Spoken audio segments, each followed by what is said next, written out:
Maka dari itu saya ingin mengajak kita melihat konstruksi cara berpikir dan cara berpendapat kita, khususnya terhadap 4 hal sebagai berikut.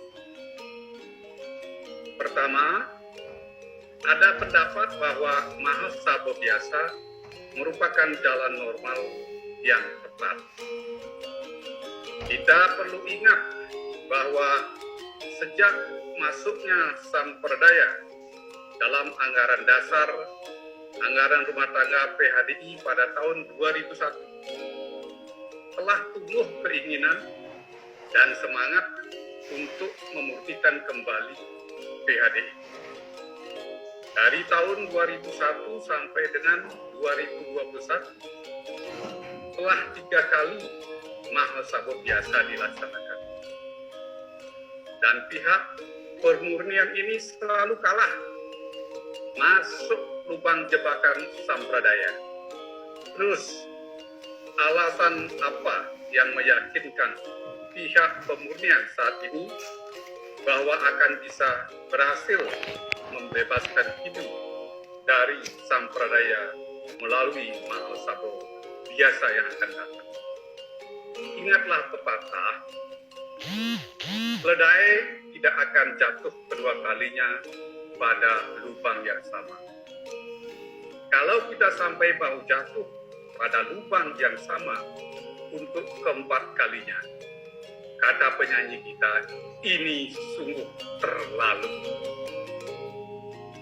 Yang kedua, ada perbedaan pemahaman tentang substansi anggaran dasar PHDI pasal 30 ayat 4.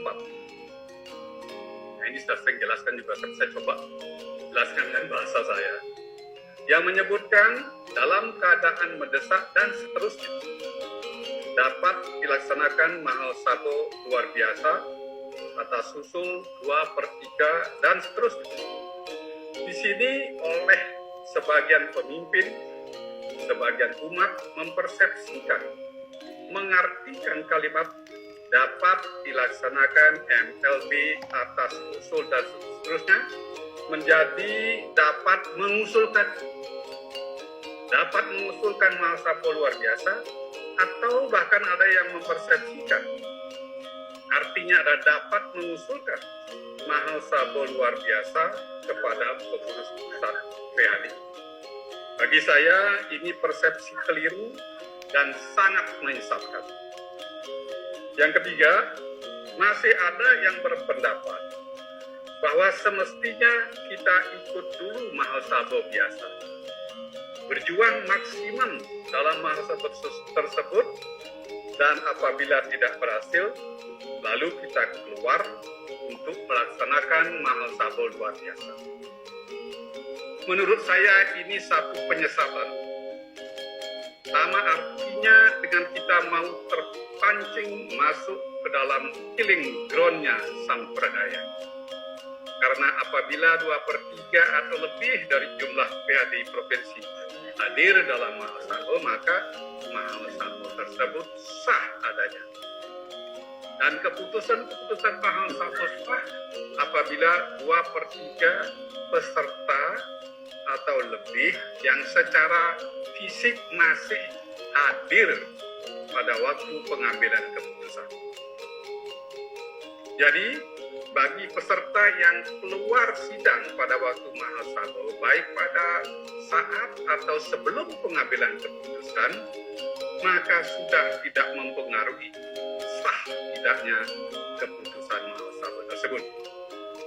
Yang keempat, masih ada yang berpendapat mahasiswa secara daring adalah pilihan yang tepat di musim pandemi.